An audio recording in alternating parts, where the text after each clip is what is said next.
Okay, I'm going to show you how to set up a meeting in Teams.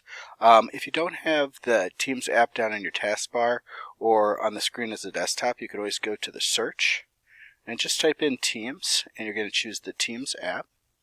Once this opens, all we need to do is we just need to go to the calendar button over here.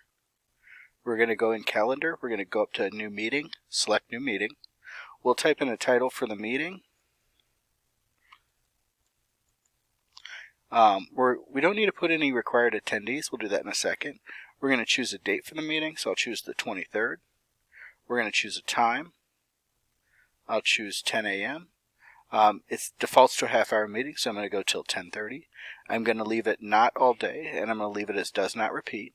Now I'm going to choose which students I'd like to be there, so I'm going to go down to add a channel, and I'm going to add my period 3, and we click general. So again, we select the team, so period 3, and then under that we're going to select general.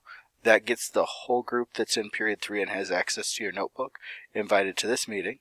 Then down here at the bottom we can add any type of note that we'd like for the students, and that'll be sent with the invite for the meeting. As soon as we hit send, alright, the invite has gone to students. It will also show up in their calendar. Now if I forward 1 week, you'll notice on the 23rd at 10 I have a meeting scheduled. I can click on that, and right down here at the bottom, this link will take them directly in the meeting, so you can always copy that link and send it out to the group in a separate email as kind of a backup.